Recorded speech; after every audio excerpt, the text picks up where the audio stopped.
to Bedtime Stories. My name is Stephanie. I work at Branch Books, and today I'm going to read you If Jesus Came to My House by Joan Thomas.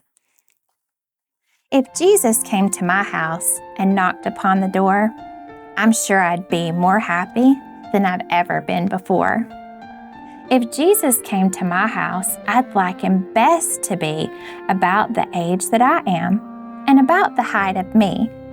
I'd run downstairs to meet him, the door I'd open wide, and I would say to Jesus, "Oh, won't you come inside?"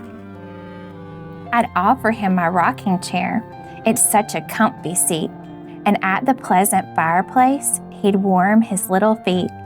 My kitten and my puppy dog would sit beside his chair, and they would be as pleased as I at seeing Jesus there.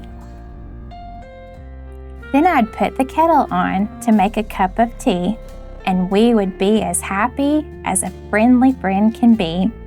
I'd show him all the places that are nicest in the house, the hole behind the stairs where I pretend that I'm a mouse, the little window up above where I can stand and see the people passing down below, and yet they can't see me. And then I'd think to show him the corner in the hall where I'm sometimes rather frightened by the shadows on the wall. I always have to hurry when I'm going past at night, but hand in hand with Jesus, I'd be perfectly all right. I'd show him round the garden, and I'd ask him please to bless the seeds that I've planted and the peas and the watercress. And if the flowers I'd planted were blooming on that day, I'd pick a bunch of all the best for him to take away. Then while he held the basket, I would gather 2 or 3 of the ripest rosy apples from my special apple tree. And all the little birds would come and twitter up above for joy at seeing Jesus in the garden that they love. And then we'd play with all my toys, my nicest toys, of course, and he would have the longest ride upon my rocking horse. And with my bricks, I'd build for him a palace of his own, and we would be the little king and sit upon the throne. When we were done, we'd stack the toys all neatly on the shelf, but first I'd let him choose the best and keep them for himself.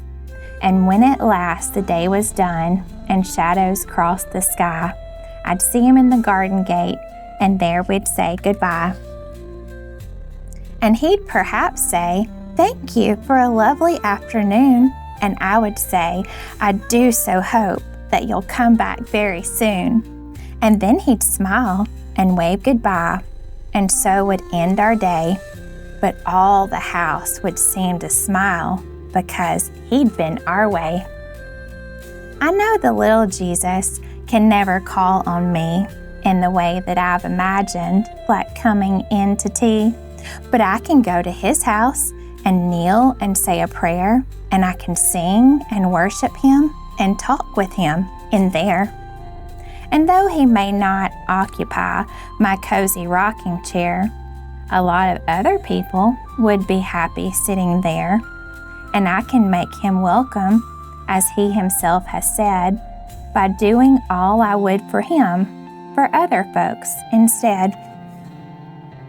And though the house is dark at night with shadows on the wall, I never need be frightened when I'm going through the hall. Although I can't see him, I still can feel him near, to understand and hold my hand and drive away my fear. The flowers in my garden, he may not pick himself, but someone else would like them upon his mantel shelf. So if I know of anyone who's old or ill or sad, I'll take them there for Jesus' sake and help to make them glad. I still can share with Jesus the nicest of my toys by lending them or giving them to poorer girls or boys. And though he may not visit me, as I have wished he would, yet even so, he'll bless my house if I am kind and good. The end. See you next time.